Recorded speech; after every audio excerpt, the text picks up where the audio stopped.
environ 5 minutes chacune. Par la suite, chaque panéliste aura l'occasion de conclure sur une note de leur choix.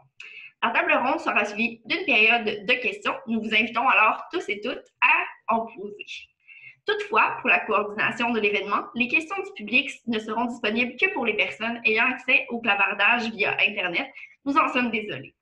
Ce panel est organisé par le Front commun des personnes assistées sociales du Québec dans le cadre de la 47e semaine de la dignité des personnes assistées sociales.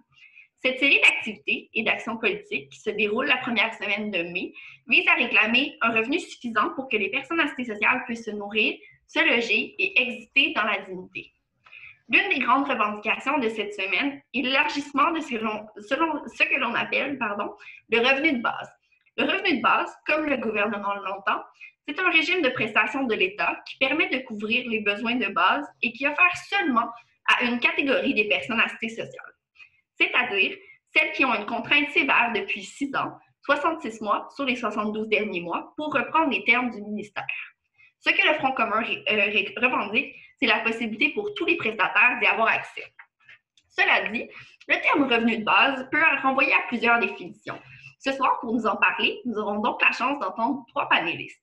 Commençons avec notre première invitée, que vous allez trouver, je pense que tout le monde a les mêmes carrés, donc juste ici en bas, Martin Zibault, facilitateur de projets pas possibles qui se réalisent, éduqué en permanence par sa communauté passée, présente et à venir. Il pourrait être défini comme quelque chose qui ressemblerait à un agro-anarchiste planteur d'espoir. Originaire de Ville-Vanier, en banlieue de Québec, du temps qu'il y poussait autre chose que du béton, il a choisi la Gaspésie avec sa famille et se battra corps et âme pour que l'histoire économique de son enfance ne s'y répète pas. Toutes mes excuses, je suis un peu stressée. Notre deuxième participante, Marie-Pierre Boucher, est sociologue critique et professeure au département de relations industrielles à l'Université du Québec en Outaouais. Ses travaux portent sur la segmentation et les statuts d'emploi, la division sexuelle du travail, la marchandisation des activités sociales et les politiques sociales, en particulier sur leur fiscalisation et sur l'aide sociale. Elle est membre du groupe interuniversitaire et interdisciplinaire de recherche sur l'emploi, la pauvreté et la protection sociale, aussi appelé GREPS, et de l'équipe de recherche Travail et Société de l'UQO, le RTS. Finalement, Maxime Boucher, qui est ici à ma gauche, assume la coordination du groupe de recherche et de formation sur la pauvreté du Québec depuis 2 ans, au Québec, pardon. Il s'intéresse aux inégalités sociales et épistémiques, la lutte à la pauvreté, les recherches participatives et l'histoire de l'organisation communautaire au Québec. Le GRFPQ, le groupe de recherche et de formation sur la pauvreté au Québec, est un groupe affilié au Front commun qui a le mandat d'assurer le volet formation et recherche sur la pauvreté. Merci à vous trois d'être là ce soir et je débuterai la table ronde avec la question suivante. D'ailleurs, vous déciderez l'ordre qui vous convient. Pouvez-vous nous expliquer votre vision du revenu de base et qu'est-ce que cela changerait pour vous, selon vous, ou qu'est-ce que cela change déjà pour vous dans le cadre de Martin Zibault? Je vous écoute.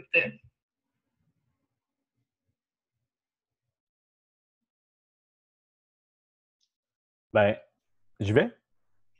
On essaie ça de même. Puis,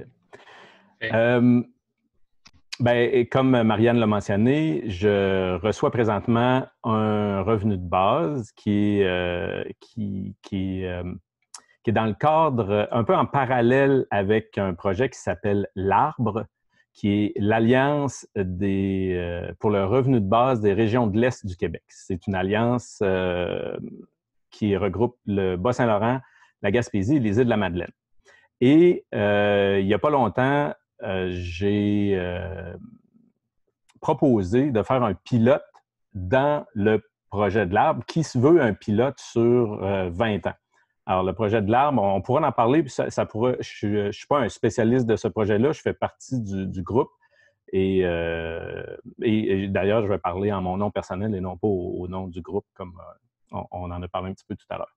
Donc, moi, le revenu de base, je le vois comme un outil qui permet à chaque personne, sans exception, de pouvoir vivre dignement. Puis on pourra revenir là, sur des termes, puis tout ça, si des gens ont des questions, évidemment, on pourra répondre à ça.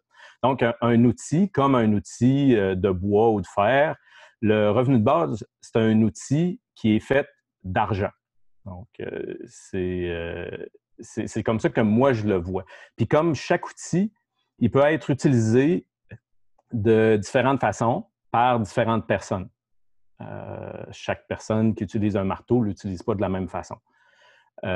Donc, à mon avis, tout le monde devrait avoir accès à cet outil-là. Tout le monde devrait l'avoir dans son coffre à outils puis pouvoir l'utiliser comme il ou elle le souhaite. Fait que c'est pour ça qu'on parle d'un revenu de base universel et inconditionnel. Donc, tout le monde le reçoit, puis tout le monde peut l'utiliser à sa façon. Le revenu de base, de ce que j'en comprends, tout le monde ne s'entend pas nécessairement sur le concept exactement. Il y en a qui parlent de revenu minimum garanti, revenu de base inconditionnel et universel, ou dans le cadre de l'arbre, on parle d'une assurance revenu de base inconditionnel et universel. Puis il y a d'autres termes, d'ailleurs, Marie-Pierre tantôt a utilisé un autre terme qu'elle utilise, je pense, régulièrement. Ça fait qu'il y a un vocabulaire qui existe. Et c'est pas, à mon avis, c'est pas anodin. Là. Il faut pas diminuer l'importance d'utiliser un bon vocabulaire. Parce que quand on parle d'un revenu de base, si on ne parle pas d'un revenu de base universel ou si on ne parle pas d'un revenu de base universel et inconditionnel, il peut se glisser toutes sortes d'affaires là-dedans. Donc, le vocabulaire est important. Puis bon, bien évidemment, vivre dignement, c'est un peu la même chose. C'est pas tout le monde qui a la même définition ou la même vision de ce que c'est vivre dignement. Il y a des gens avec 30 ou 40 000 $ se sentent précaires, alors qu'il y a des gens avec 20 000 $ par année de revenus qui se sentent riches. Donc, dans notre cas, il a fallu qu'on décide d'un montant pour le pilote dans le pilote, là, dans le cobaye que je suis. On a décidé d'un montant qui est de 19 500 $ qui ressemblerait un peu à la mesure du panier de consommation. C'est un petit peu plus élevé, mais qui n'est pas tout à fait non plus comme ce que l'IRIS propose, là, l'Institut de recherche et d'information socio-économique. Eux autres, ils viennent juste de sortir une note socio-économique pour l'année 2020 qui dit qu'un revenu viable pour une personne sans enfant, ça irait entre à peu près 24 000 et 32 000 $, dépendamment de où on vit au Québec. Ça fait que dans le pilote, on est un petit peu en deçà de ça, mais c'est quand même très, très intéressant. Là. Je suis pas mal certain qu'il y a beaucoup de monde qui serait bien content d'avoir 19 500 $ qui lui tombe du ciel comme ce qui est en train de m'arriver. Fait que ça, on pourra en parler tantôt. Est-ce que vous nous dites comment il reste de temps au fur et à mesure qu'on avance? Oui, dans le fond, c'est ça. Là, il vous restera à peu près une 2 minutes. Là. OK, bien, j'aurais pas besoin de ça parce que je pense que je viens de finir pas mal. Dans le détail, là, 19 500, juste pour que ce soit concret, là, 19 500 $, ça représente 375 $ par semaine. Fait que tantôt, si les gens veulent aller dans les détails, ça me fera plaisir d'aller là.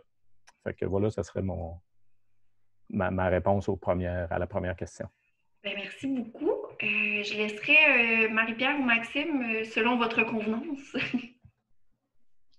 Moi, je peux peut-être y aller vu que je vais parler de la position du Front commun. Fait que, c'est bon.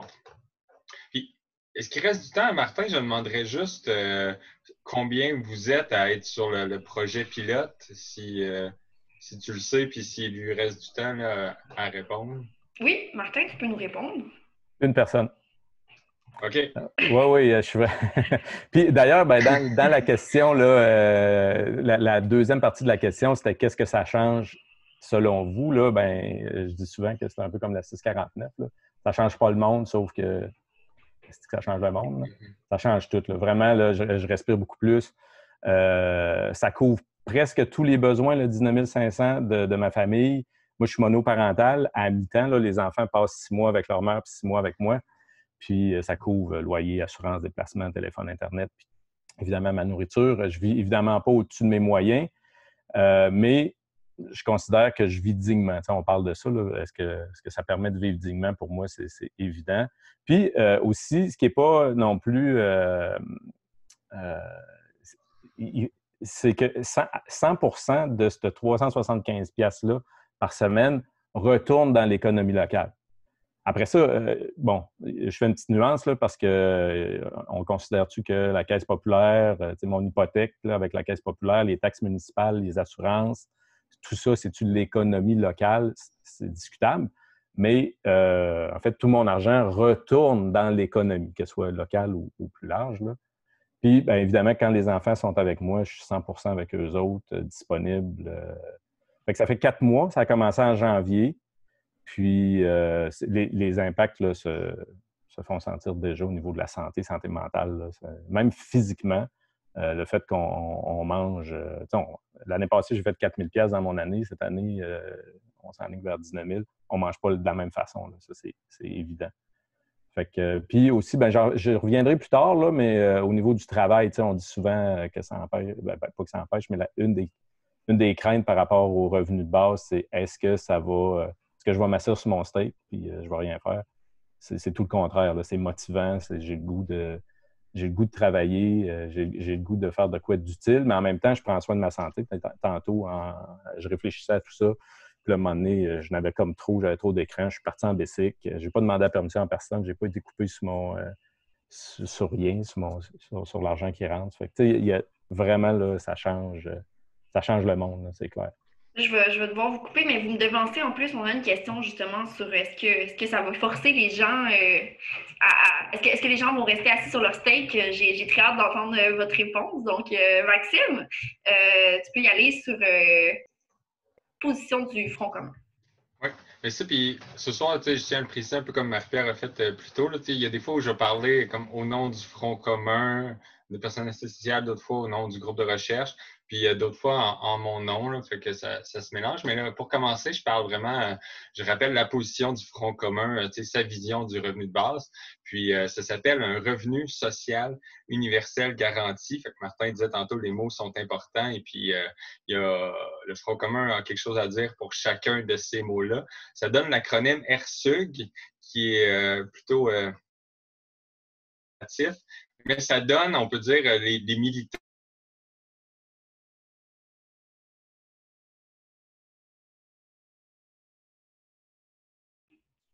Maxime, il semble avoir des problèmes avec ta connexion Internet. Il va falloir redébuter ta phrase. OK. À revenu? Pas mal. OK. Ça dit que c'est instable. Ça allait bien tantôt. Bon. Chaque personne reçoit à chaque mois un montant non imposable d'environ 2 000. Puis ce montant-là est calculé en fonction du seuil de faible revenu canadien.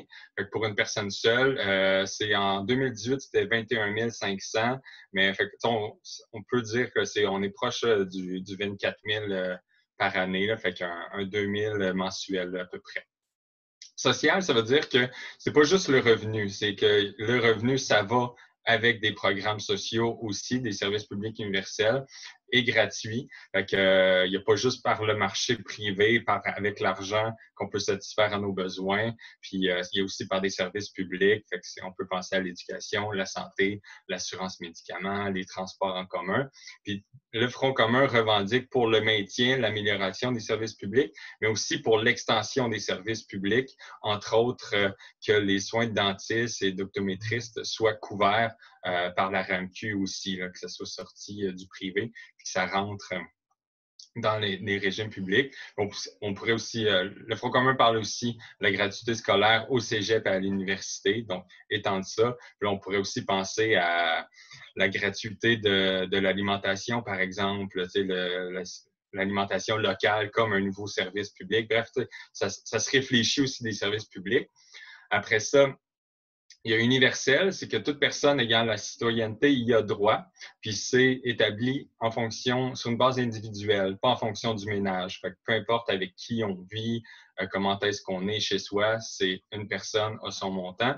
Et puis c'est de la naissance à la mort. Donc, ça dit ce que c'est, fait qu'une universalité très large. Puis, le garanti, c'est que c'est non imposable, non saisissable.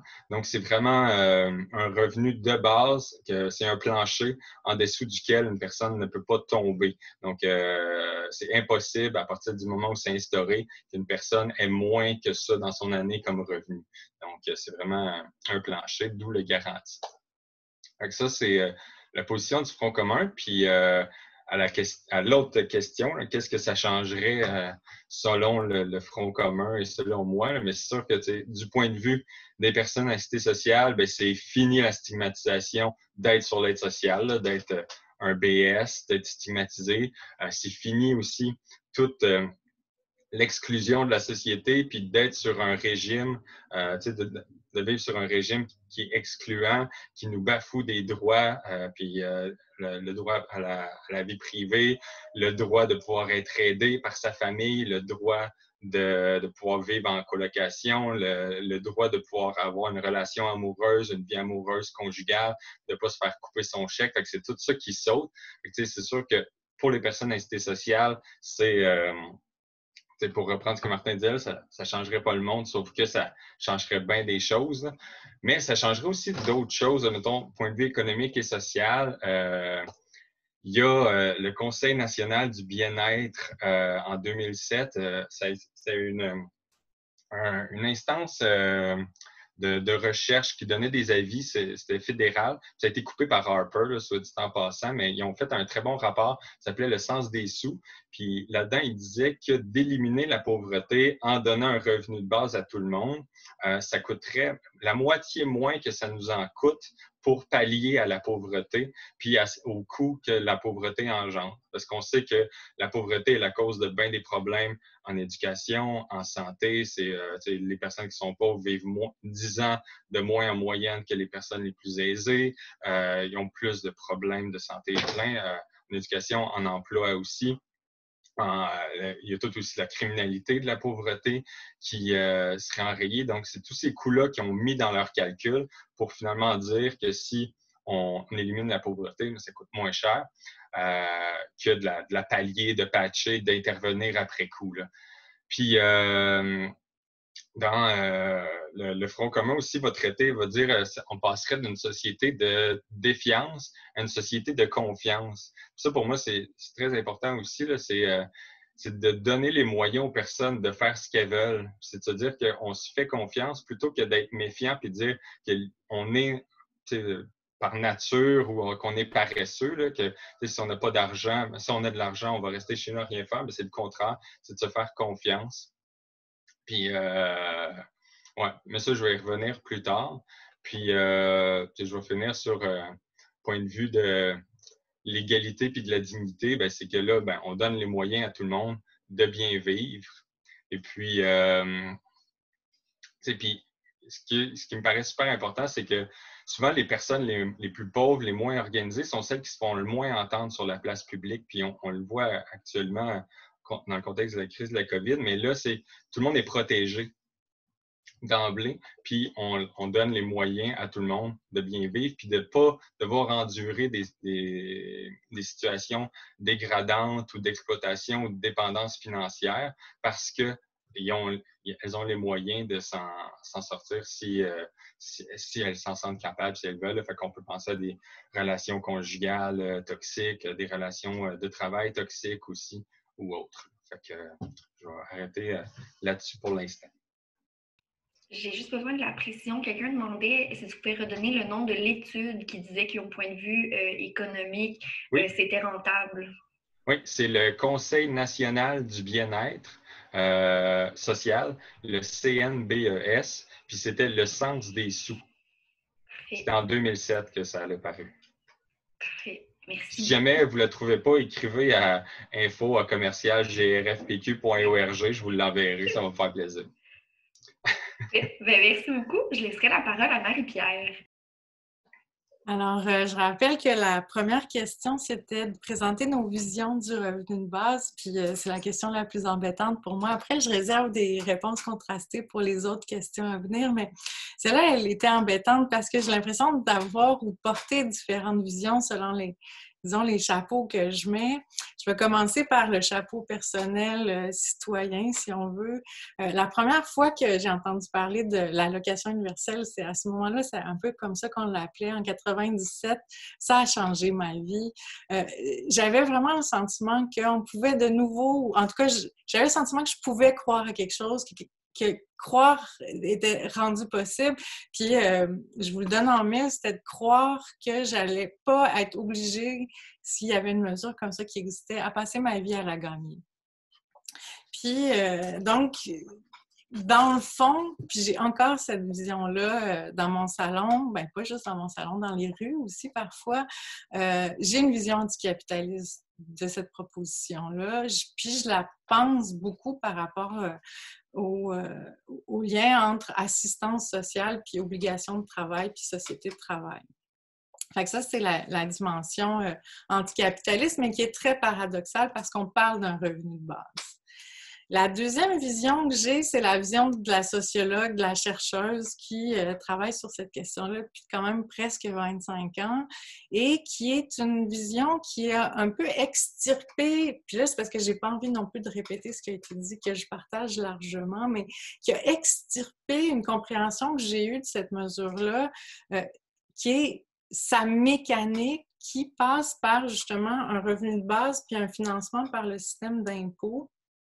Ce qu'au Canada, on a appelé le revenu minimum garanti, qui correspond à une transformation importante des mesures de redistribution du revenu au Québec et au Canada depuis, pas mal longtemps, qui est donc ce que moi j'appelle la fiscalisation des mesures sociales, c'est-à-dire que beaucoup de mesures sociales maintenant passent par votre déclaration d'impôt, puis selon votre catégorie, puis votre situation par rapport au marché du travail, puis votre nombre d'enfants, puis etc., vous allez pouvoir toucher un peu d'argent, puis vous n'allez jamais vraiment savoir combien, mais vous allez savoir que vous avez peut-être des trop payés ou des manques à gagner à la fin de l'année quand vous allez faire votre déclaration fiscale plusieurs années plus tard. Fait que je m'intéresse à cette mécanique-là pour voir en quoi le système actuel fonctionne dans un esprit de revenu minimum garanti, mais en ayant plein de trous que le projet de revenu de base n'aurait pas, c'est-à-dire en raison de ses principes d'universalité et d'inconditionnalité. Puis dans l'inconditionnalité, il y a la possibilité de cumuler des revenus de travail avec le revenu de base, qui est très intéressant pour la question du travail, donc on aura l'occasion d'y revenir. Pour terminer sur mes visions, avant peut-être rééchapper certains éléments ou rattraper certains éléments, j'ai aussi une vision un peu en retard, je dois l'admettre, une vision féministe sur le revenu de base. Et je m'intéresse à cette vieille question qui a été quand même pas mal débattue, même si un peu dans l'ombre, débattue au Québec par des groupes féministes, à savoir, est-ce que cette mesure-là d'un revenu de base est une mesure qui participe à l'émancipation des femmes et dans quelle mesure elle pourrait y contribuer? Est-ce qu'elle permet de valoriser des activités typiquement féminines? Tu sais, on se souvient qu'on vient quand même d'une époque qui est encore présente aujourd'hui, mais où les tâches féminines et les tâches masculines sont encore quand même un peu séparées, puis les tâches féminines sont typiquement invisibles, mal payées ou gratuites et s'exercent dans des contextes de travail pas tout le temps, mais de faible valorisation. Bon, on en a une bonne idée, là, en ce moment, ça révèle bien cette situation-là. Alors, la question, c'est est-ce que ce revenu de base permet à ces personnes qui occupent ce genre d'activité-là de pouvoir les occuper avec un sentiment de reconnaissance sociale ou, au contraire, ça reconduit cette division-là en disant, bien, ces tâches-là vont continuer à être non payées et donc, on n'aura pas besoin de lutter ensemble pour leur valorisation. Mais ce qu'on doit en retenir de cette vision féministe, quoi qu'on en dise, puis elle a été évoquée par Maxime, c'est la revendication très forte que la redistribution du revenu qui passe par les politiques sociales doit être strictement individuelle pour permettre aux personnes en elles-mêmes de jouir de leurs revenus sans qu'on ait à présumer qu'il y a un partage des revenus qui se fait au sein des ménages. Donc, l'idée que c'est un moyen, stricte individualité-là est un moyen de s'assurer que les personnes soient indépendantes de relations toxiques ou nocives ou peu importe, quoi. C'est comme le disait Martin, je trouve plus ton mot, mais faire l'outil qu'on peut utiliser à sa convenance. Que chaque personne, étant donné que le revenu est strictement individuel, puisse donc l'utiliser à sa convenance puis sortir de relations toxiques. Les questions que je me pose, moi, par rapport à la différence entre la mécanique qui a été largement diffusée puis le saut quantique qu'on ferait si on passait à une mesure strictement universelle, inconditionnelle, individuelle pour tous et toutes, c'est est-ce qu'on ne doit pas garder une certaine catégorie d'ayants droit qui sont le vrai problème des mesures fiscales aujourd'hui? Est-ce qu'on doit quand même maintenir une certaine idée de différence pour, par exemple, tenir compte de l'âge? Est-ce que les enfants toucheraient nécessairement le même revenu que leurs parents? C'est une question qu'on peut se poser. Pour moi, elle est moins évidente pour les personnes âgées. Je ne suis pas convaincue si le revenu était à un niveau viable qu'on devrait différencier les personnes âgées des personnes moins âgées, là, mais peut-être que les enfants pourraient se poser la question. Mais l'autre grand élément, c'est quand même les besoins spéciaux qui sont liés à des handicaps, le coût de certains médicaments très coûteux pour certaines maladies spécifiques, des besoins de fauteuil roulant, etc., etc. Donc, je me demande si on ne doit pas quand même d'emblée briser un peu l'universalité. Je pense que ça fait 5 minutes. Qu'est-ce que ça changerait? Bien, là, pour moi, là où ça change de quoi vite, rapidement, puis urgemment, c'est vraiment la situation des personnes assistées sociales. Donc, à cet égard-là, je vous renvoie au propos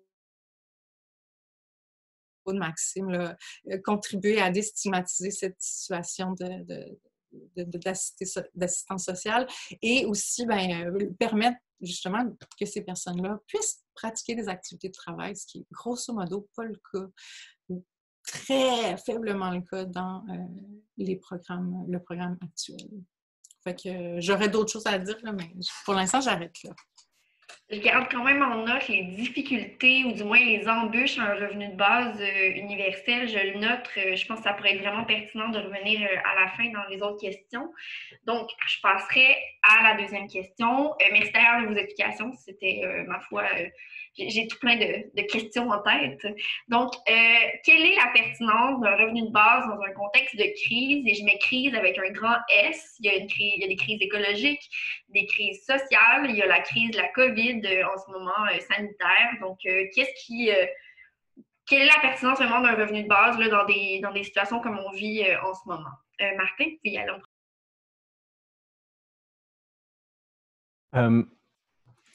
Le revenu de base, on le voit beaucoup comme un outil de lutte à la pauvreté, puis c'est effectivement ça, évidemment. Mais c'est aussi un outil qui a un impact direct sur la santé des gens.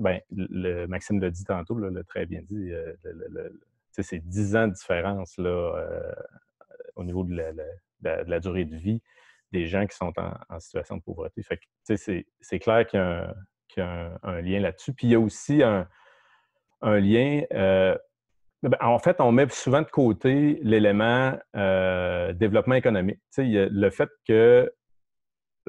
encore là, je parle pour moi, je vais parler de mon expérience, mais le fait que je reçoive cet argent-là, c'est beaucoup plus que l'année passée. C'est pas beaucoup, 19 500 $, on s'entend, là, c'est quand même en dessous du seuil de pauvreté. Fait que c'est pas beaucoup, mais ça me donne déjà quand même un pouvoir économique. J'ai l'impression que, vu que le projet pilote, pour l'instant, c'est 1 an, je suis déjà en train de penser à ce que je vais faire l'année d'après. J'ai pas le choix, là. Fait qu'il faut que je m'oriente comme il faut, mais là, j'ai les moyens de répondre à mes besoins de base sans trop me casser la tête.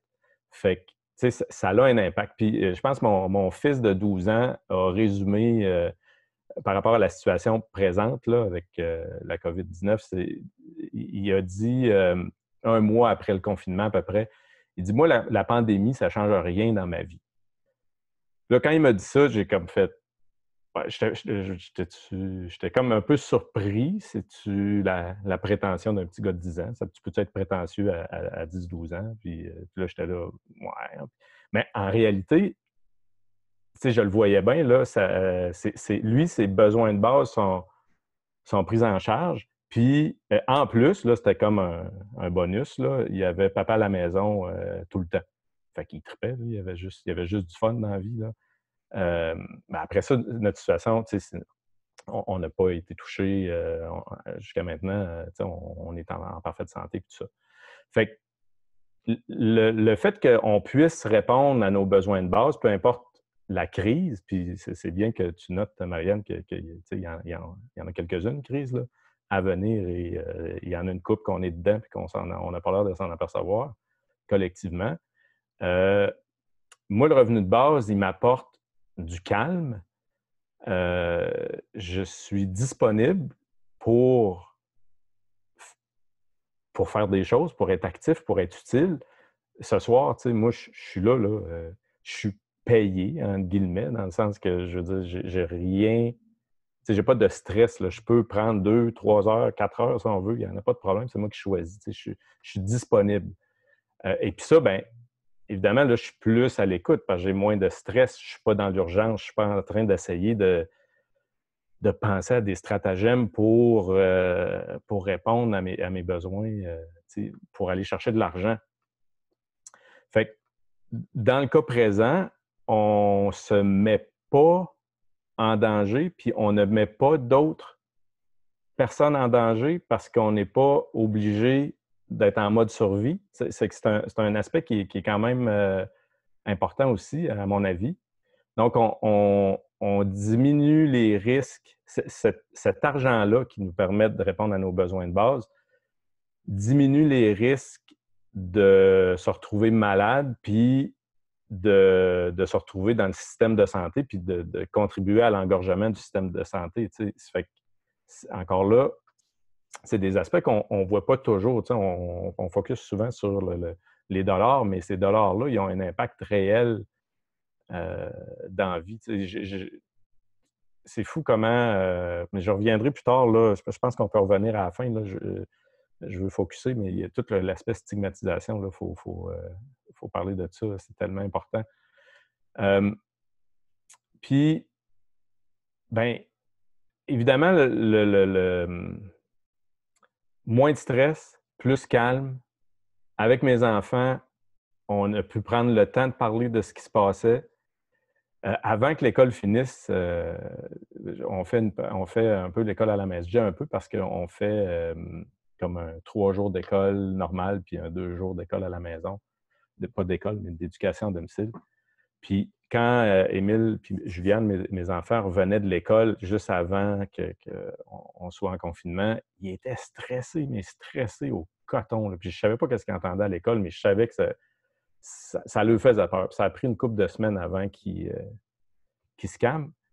Puis j'étais là, tu sais, quand ils revenaient à la maison, j'étais là. J'avais les moyens d'être là pour eux autres. Alors, imagine s'il avait fallu que je rush pour aller travailler ou puis que mes enfants ont... Puis ça, il y a plein de monde qui l'ont vécu, là. Ça fait que, tu sais, je me sens quasiment mal des fois de recevoir le revenu de base parce que je sais à quel point c'est aidant puis facilitant à tellement de niveaux puis que tabarouette que le monde pourrait bénéficier de ça. Puis, ben, finalement, je vais finir là-dessus, là, mais c'est que ça nous permet aussi, dans le cas de la COVID, de pas... moi, j'ai pas de rush de retourner travailler. Là. Je suis pas en train de... Je passerai pas par-dessus des étapes parce qu'il faut que je réponde à mes besoins parce que Fait que, tu sais, c'est l'impact, là, encore une fois, il est majeur. On va finir là-dessus. Merci beaucoup, Maxime. Tu vas pouvoir y aller. OK. Oui, pour la crise, mais tu sais, pertinence en temps de crise, moi, je dirais vraiment l'avantage principal, c'est que on n'a pas à essayer de patcher ou à inventer un paquet de programmes d'urgence d'un coup parce que la crise nous pète d'en face, parce qu'il y aurait déjà une protection sociale conséquente. Tu sais. Fait que, c'est tout ce qu'on a connu au début, le cafouillage de Trudeau autour de la prestation canadienne d'urgence, que ça allait être, qui allait être éligible, le monde qui stressait, savoir est-ce que je vais l'être éligible, est-ce que je ne le serai pas, puis ça, ben, là, tout ça n'est pas, ça n'arrive pas parce que tout le monde est déjà protégé, a une base de protection solide. Fait que, ça, pour moi, c'est fondamental. Après ça, puis aussi, ce que la crise actuelle met en évidence, c'est que le système, notre société, notre système économique, social, est tout de même fragile. Il n'est pas, c'est un géant au pied d'argile, là, où il est peut-être bien imposant, mais aussi il est fragile. Donc, c'est important aussi qu'on se protège des aléas que ça implique de vivre dans ce système-là. Là, après ça, c'est sûr qu'un revenu de base, c'est un programme social généreux et puis solide, ambitieux, qui repose aussi sur une société et une économie solide en quelque sorte, qui est capable, puis un État aussi très fort, là, qui est capable de donner et de permettre ça à son monde. Là, ça, c'est autre chose, mais en même temps, ça ramène aussi le lien d'interdépendance. Puis c'est ça qu'on vit beaucoup, je pense, actuellement, c'est que ça nous rappelle qu'on vit dans une société, que il y a la crise, puis qu'on n'est pas tout seul, il faut être solidaire, il faut penser aux personnes qui sont plus vulnérables sur le plan de la santé, puis c'est pour ça qu'on reste chez nous, c'est pour pas qu'elles meurent. Puis un revenu de base, à mon sens, ça raffermit ce lien-là, de dire, ben, on vit dans cette société-là, on en est tous membres, puis on travaille ensemble à la faire avancer.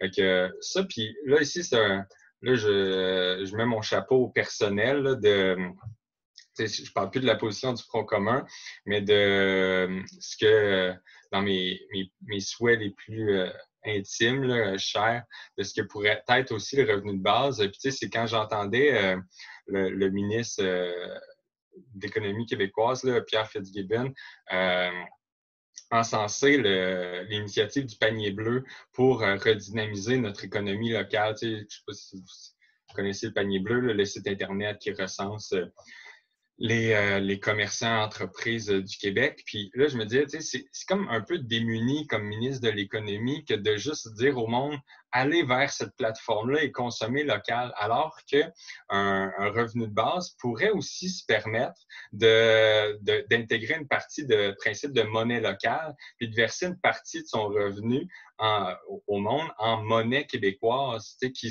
pourrait juste se dépenser sur le territoire québécois en achetant des produits québécois. Puis là, ben, tu te donnes aussi des leviers, des prises sur ton économie, sur ta société pour la dynamiser. Puis tu n'es pas juste là de dire « Hey, chère population, s'il vous plaît, achetez donc local. » Puis ce qu'il y a d'intéressant là-dedans, c'est que tu donnes aussi les moyens à tout le monde de participer à l'économie nationale à travers ça. Puis c'est pas juste aux personnes qui ont assez de lousse puis qui peuvent, une fois arrivés à l'épicerie, faire se payer le luxe là, ou se payer le choix de consommer local versus consommer des États-Unis, du Mexique ou autre. Fait que ça, c'est aussi super intéressant à réfléchir. Là, c'est là que j'insiste sur le volet social du projet Revenu social universel garanti, que à partir du moment où on se met à réfléchir notre société, pas juste en termes d'individus, de revenus,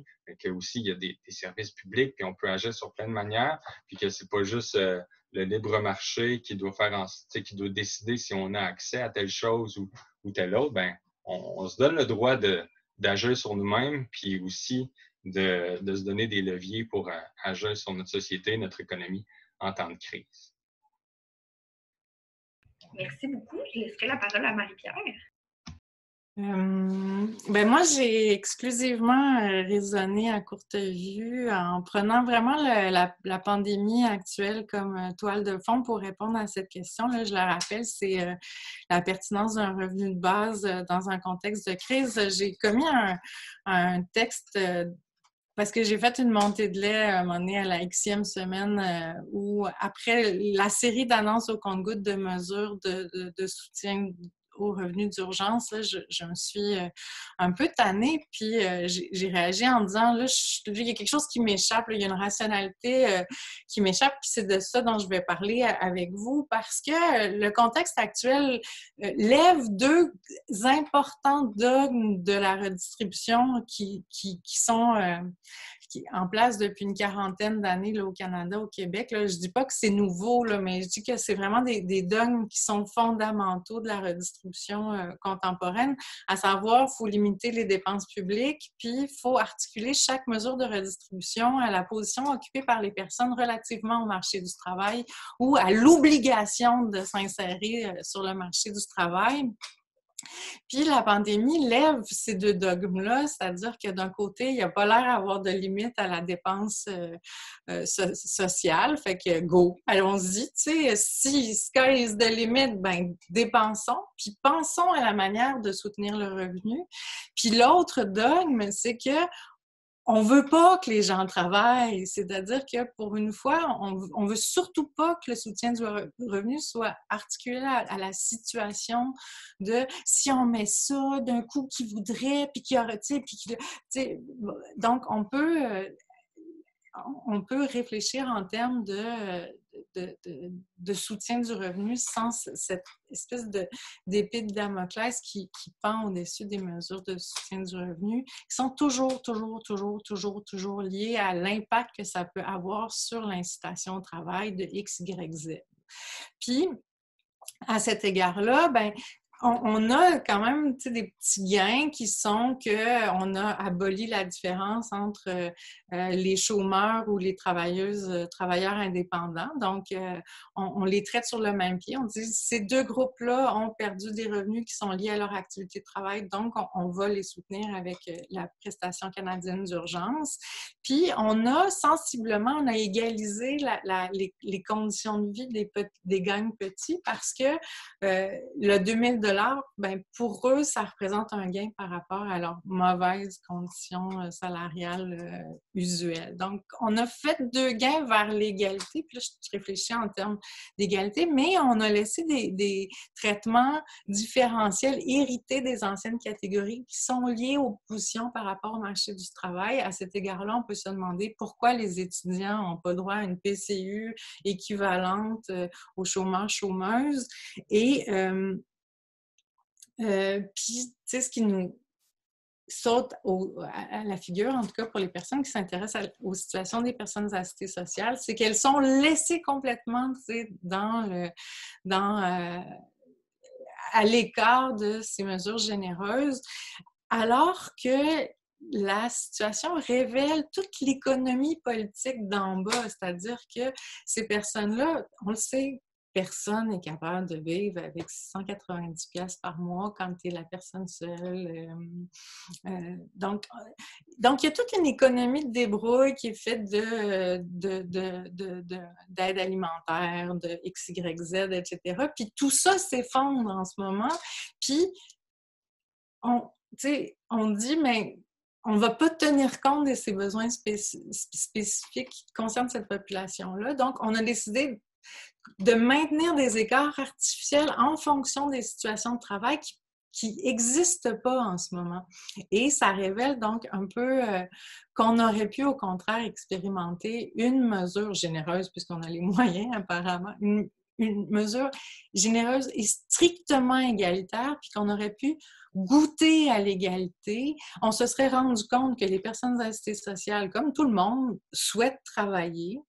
Et à cet égard-là, dans l'esprit du revenu de base, on a rajouté un droit de gagner 1000$ pour les personnes qui sont sur la prestation canadienne d'urgence. Mais voyez-vous, on aurait fait un espèce de moment zéro où on essaie l'égalité pour se rendre compte qu'on n'est peut-être pas si différents que ça, puis on a été catégorisés en fonction des situations de travail qui sont peut-être absurdes puis qui créent beaucoup d'effets pervers avec tous les problèmes qui s'ensuivent à la fois de stigmatisation, mais de pauvreté, de dépendance et de problèmes de santé mentale et physique. C'est ça que je voulais dire.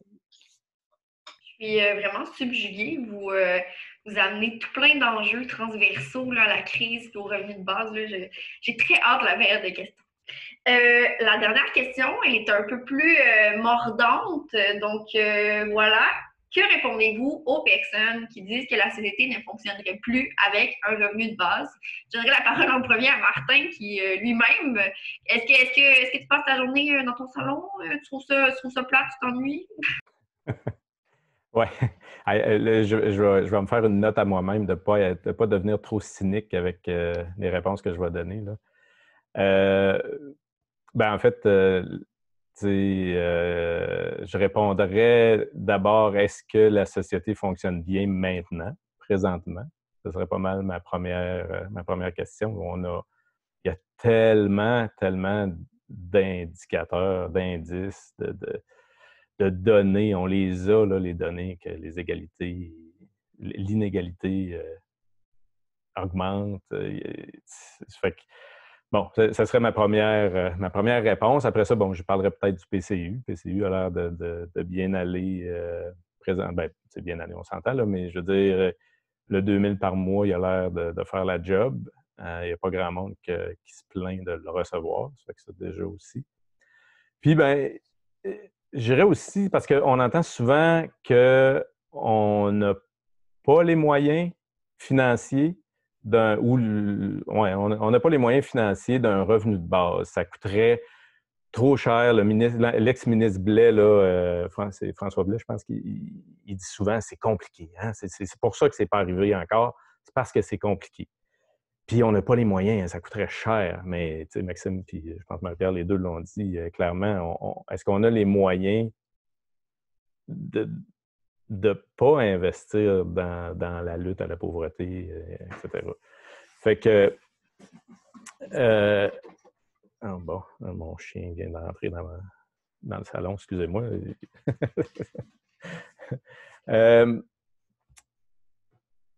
Puis, c'est ça, en fait. Est-ce que pour moi, le revenu de base, c'est...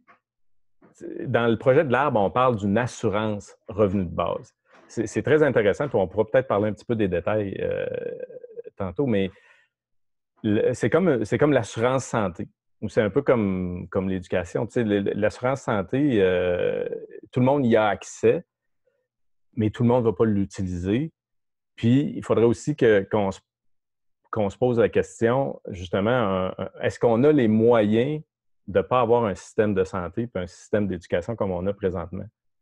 Puis, il me semble qu'il n'y a pas un gros chemin à faire pour se poser la question par rapport à un revenu de base. Est-ce qu'on a les moyens de ne pas donner à tout le monde ce qu'il faut pour vivre dignement?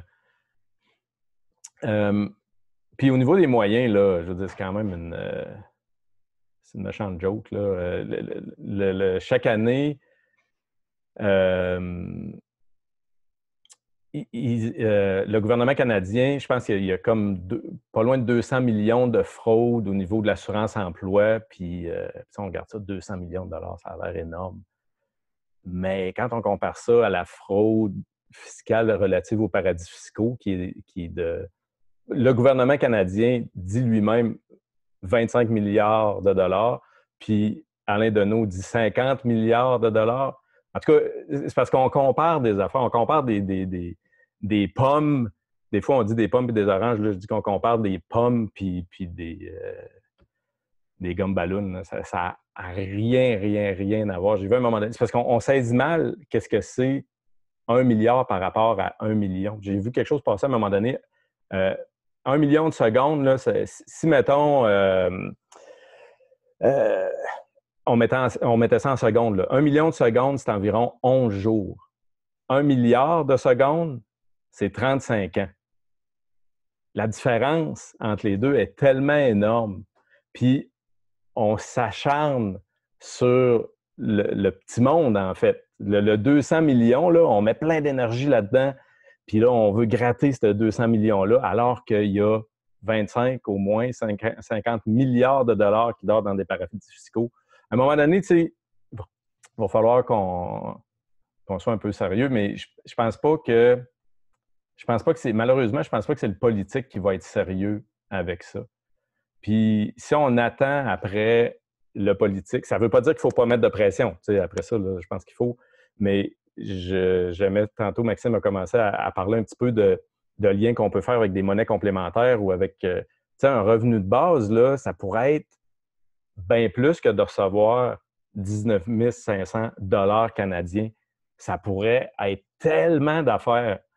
Puis en Gaspésie, nous autres, on a, un de mes chums puis moi, on a travaillé avec une monnaie. Bon, on a créé une monnaie qui s'appelle le demi. Là. C'est des 20$ coupés en deux. Puis on s'est fait du fun en tabarouette avec ça. Et ce qu'on s'est aperçu le plus, c'est à quel point notre rapport à l'argent n'est pas bien défini. On se pose jamais de questions sur c'est quoi l'argent, d'où ça vient.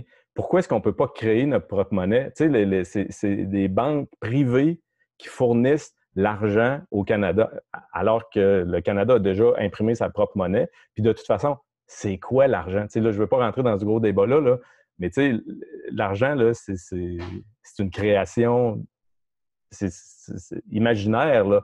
C'est un concept. C'est pas vrai que quand il n'y aura plus d'argent, on ne pourra plus manger de bananes. Les bananes, ils vont pousser pareil, même s'il n'y a plus d'argent. Là. En tout cas, il y a des affaires à regarder autour de ça. Fait que j'aimerais bien ça rencontrer cette personne-là qui me dirait que la société ne fonctionnerait plus avec un revenu de base. Je pense qu'on aurait une bonne discussion. Merci beaucoup. Je laisserai la parole à Maxime. Yeah. C'était ma question préférée, celle-là est vraiment le fun. Puis moi, je dirais, il y a comme deux choses, ça doit dépendre du profil de la personne. Mais je dirais, c'est soit tu as une mauvaise estime de ta propre personne et des autres, puis tu fais pas confiance en toi-même et en les autres, ou bien c'est soit que tu profites de l'état actuel des choses, puis que tu profites de la pauvreté du monde dans ton entreprise pour engager du monde à bas salaire. Fait que c'est ces deux cas types-là que j'avais identifiés. Fait que je dirais, tu sais, sur le monde qui ne font pas confiance en les autres, ben, je dirais que en fait, la société fonctionnerait vraiment mieux si on se faisait confiance collectivement, puis qu'on se disait pas, qu'on se donnait pas, tu sais, qu'on se réfléchissait pas comme des ânes, il faut la carotte et le bâton pour s'activer dans la vie. Fait que, tu sais, la carotte étant le revenu et le bâton étant la pauvreté et l'aide sociale et toutes les conditions particulières qui viennent avec, là, qui sont absolument épouvantables. Puis, c'est juste... il y a eu des expérimentations de revenus de base déjà. Puis, tu sais, juste une, c'est le Mincom qui a été fait dans les années 70 au Manitoba. Puis, là, ils ont remarqué qu'il y a deux groupes de la population qui ont réduit leur présence, leur participation au marché du travail. Puis, ça a été les mères de jeunes familles et puis les jeunes. Puis dans les deux cas, les jeunes mères, ça a été pour s'occuper, mais pas des jeunes mères, mais les mères de jeunes familles, c'était pour rester à la maison, pour passer du temps avec leurs enfants. Puis on sait que c'est super important pour le développement, pour l'attachement, d'être avec ses parents, puis qu'il y a une disponibilité. Le Martin en parlait plus tôt, puis je suis tout à fait d'accord avec ça. Puis dans le cas des jeunes, c'était soit pour raccrocher à l'école, dans le cas des décrocheurs, ou bien pour poursuivre leurs études au niveau collégial ou autre.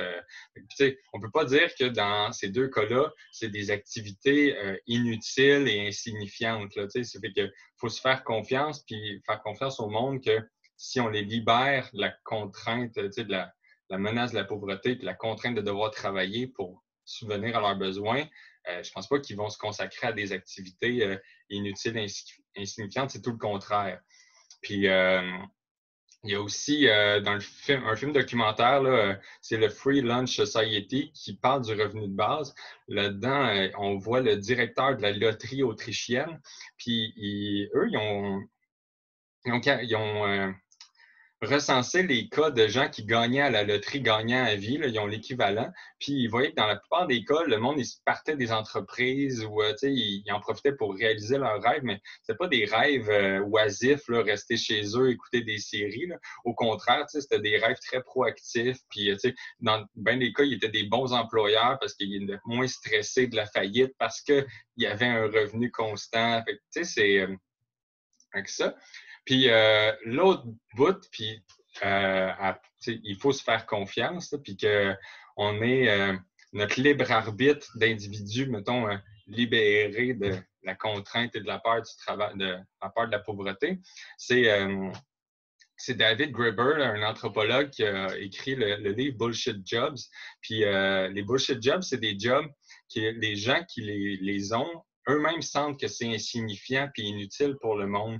Puis pour la plupart, c'est pas des petits jobs, là, des jobs mal payés ou autres. Non, c'est des jobs de bureau dans des grandes corporations ou des bureaucraties privées ou publiques. Puis c'est que les gens, ils sentent qu'ils sont inutiles, c'est insignifiant. Puis ils évaluent, puis il y a des sondages aussi qui évaluent à 40 à 50 des jobs dans les économies industrialisées qui seraient des bullshit jobs.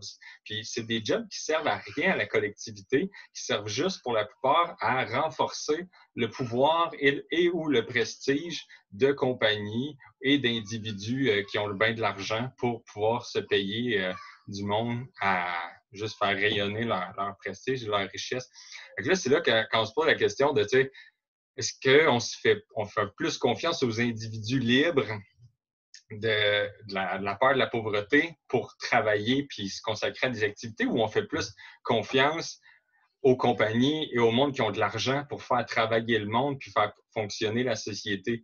Puis là, moi, vous connaissez ma réponse, là, j'ai plus envie de faire confiance au libre arbitre du monde, puis que s'ils sont libres, ben, ils vont faire des trucs significatifs. Puis comme en témoigne l'expérience du Mincom au Manitoba. Puis, j'ai-tu encore du temps pour cette question-là? Ou 1 minute, 2, 1 et demie? Okay. Puis, c'est ça, l'autre type de personnes, c'est ceux qui profitent de la pauvreté des autres, fait que surtout des employeurs. Puis, je ne sais pas si vous avez vu passer ça, mais dans la presse du 28 avril dernier, il y avait un article qui était PCU, des bâtons dans les roues des entrepreneurs. Puis dans cet article-là, il y a des entrepreneurs de petites, moyennes entreprises qui se plaignent que la PCU nuit à leur entreprise parce que les employés ils ont de la misère à recruter. Soit des anciens employés ou des nouveaux candidats, ils viennent pas, ils préfèrent toucher la PCU que venir dans leur entreprise. Mais il y a deux côtés à une médaille. Puis moi, j'ai eu connaissance de cet article-là à travers un ami Facebook qui a travaillé dans une des entreprises en question. Puis lui, il dit, ben en fait, ton entreprise, moi, je travaillais à 11 piastres et demi. J'étais mécano de vélo. J'aimais bien ma job, sauf que je n'étais même pas capable de me payer les vélos que je montais. Je faisais des vélos de luxe, haut de gamme. Puis moi, je voyais ton entreprise grossir, tu investissais, tu ouvrais des nouveaux locaux. Nous, les employés, on ne touchait pas de hausse de salaire. Puis finalement, j'arrivais même pas. Fait il a fallu que je me trouve un autre job. Mais c'est pas parce que j'aime pas ma job en elle-même. J'aime ça être mécano de vélo. C'est juste que les conditions de travail, puis pour qui il faisait, puis qu'est-ce que ça donnait, puis surtout qu'est-ce qui en touchait, c'était rendu impossible. Fait que c'est là que je pense pas que les emplois qui sont utiles puis essentiels vont pas disparaître parce qu'il y aura toujours du monde qui vont vouloir se consacrer à ces emplois-là. Mais c'est les conditions dans lesquelles se font ces emplois-là qui vont réellement changer. Puis là, dans le cas des bullshit jobs, on espère qu'il y a des jobs qui disparaissent aussi parce que le monde va juger que c'est plus utile de se consacrer à des activités significatif. Fait que, un peu comme Martin disait, là, je pense que la société comme on la connaît là ne fonctionnerait plus tout à fait. Par contre, on aurait sûrement une société beaucoup plus fonctionnelle, significative, solitaire, égalitaire et j'en passe, et digne pour... voilà. Merci Maxime. Marie-Pierre, tu peux y aller.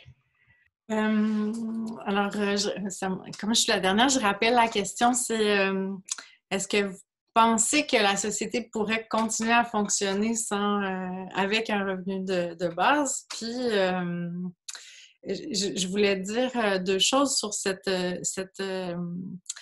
pour cette réponse. Puis je vais inverser mes réponses. Je vais commencer un peu, je vais reprendre les propos de Maxime. Je suis désolée, là, mais je vais les actualiser. Je suis en train de passer à travers un rapport qui a été publié à la suite de l'expérimentation du revenu de base qui a été menée en Ontario. C'était un projet pilote qui visait 3 à 4 villes en Ontario, environ 4 000 personnes, puis un revenu d'une hauteur assez conséquente là, qui était dépassait les 20 000 $. Puis, quand le gouvernement conservateur est rentré, le projet pilote a été scrappé. Donc, il n'a duré qu'1 an. Puis, il y a des chercheurs qui ont contacté des participantes, puis leur ont posé, passé un questionnaire, puis ont réalisé des entrevues. Puis, les résultats sont un peu hallucinants. Et du coup, ce que ça changerait dans un premier temps ou comment ça ferait fonctionner la société, le sentiment que j'ai là en passant à travers ces résultats-là, c'est que ça obligerait pour une fois à penser la société à partir d'en bas. Puis ça serait peut-être pas plus mal parce que les résultats sont flagrants. Là. C'est hallucinant. Écoutez, les gens sont moins stressés, ils ont une meilleure santé, un meilleur équilibre de vie, ils peuvent trouver des meilleures conditions de logement. Tous les indicateurs on les connaît, on sait que maintenant la pauvreté est multifactorielle, qu'elle touche plusieurs dimensions de l'existence, puis tous les indicateurs sont améliorés, grosso modo, là, même juste sur 1 an. Et du coup, de renverser, si vous voulez, les a priori sur lesquels sont fondées nos sociétés, puis de dire commençons par en bas, par améliorer la situation de ceux qui vivent les conditions d'existence les plus déplorables, puis améliorons ça. Bien, je trouve que ça serait pas plus mal, ça serait un très, très beau gain. Puis l'autre chose que je voulais dire, c'est que, je ne sais pas si vous vous rendez compte, là, mais le revenu de base, quel que soit pour moi, sa formulation. On en parle depuis longtemps avec des cycles. On en parle, oups, il y a un gain de popularité, puis on n'en parle plus. Fait que je me plais à imaginer que sur ces années-là, de plus en plus de gens ont eu l'occasion de se saisir de l'idée et d'en discuter. Puis c'est intéressant parce qu'à chaque fois, je pense qu'on se saisit de cette idée-là, qui est plus ou moins un projet, mais qui est toujours de plus en plus discuter, bien, on se saisit de sa part utopique, puis on se donne du pouvoir sur l'imaginaire social qu'on veut avoir. Puis là, on se rend compte assez vite que c'est une mesure qui est pensée à gauche puis à droite, puis on se dit « Ah non, à droite, on veut pas. » Donc, on garde à gauche. Fait que déjà, on permet d'avoir des critères de critique en disant « Mais on veut pas une mesure qui permet de privatiser tout, puis de scraper tout parce qu'on voit les conséquences que ça a, la privatisation en ce moment, puis on scrape tout. » Donc, on discrimine ce qu'on veut pas, puis on dit ensemble ce qu'on veut. Puis ce qu'on veut, j'ose imaginer que c'est protéger justement ce qui est essentiel, peut-être pas dans le sens contemporain, mais dans le sens de qualité de logement accessible pour tous, qualité de transport, qualité de vie, réduction du temps de travail, engagement citoyen communautaire, partage des activités domestiques et de soins, etc. Puis on peut se demander comment et quelle portion doit occuper le revenu de base dans ce genre de société qui commence à penser d'en bas puis qui se donne un imaginaire d'émancipation ensemble, puis qui peut favoriser aussi une saine transition écologique et donc qui s'inscrit aussi dans une perspective d'auto-abolissement de soi-même, c'est-à-dire un revenu garanti devrait à terme s'abolir pour donner place à une moins grande dépendance de tous et de tous aux revenus qui implique généralement de l'exploitation puis la croissance des inégalités. Voilà. Mon Dieu, ça fait rêver, honnêtement. C'était très positif comme réponse, finalement, je trouve, à cette question-là. Merci pour vos réponses. Maintenant, dans le fond, je vous laisserai à tour de rôle un mot de la fin. Comme vous le souhaitez, en lien avec le panel d'aujourd'hui, mais c'est assez lousse, là. Puis on est vraiment en avance sur notre timing. Fait que même prendre 7 minutes sans problème pour votre mot de la fin. Donc, Martin, je vous laisse le mot. Ben, on a des questions après, hein, on répond aux questions des gens. Ça fait que je pense que je vais y aller court. Comme ça, on aura peut-être plus de questions, plus d'échanges avec les gens. En fait, moi, je ne peux pas faire autrement que de souhaiter ce que je vis à tout le monde qui en a besoin, qui le souhaite, qui le désire. C'est évident que c'est extraordinaire. Puis, il y a... ben ouais, non, je pense que je vais garder ça là. J'aimerais ça aller vers les questions plus. Fait que, ouais, autant Maxime que Marie-Pierre l'ont dit, il y a presque juste du positif qui sort de là quand on regarde ce qui s'est fait dans d'autres projets pilotes. Là, moi, c'est une personne, là, mais il y a eu des projets où il y a eu beaucoup de monde.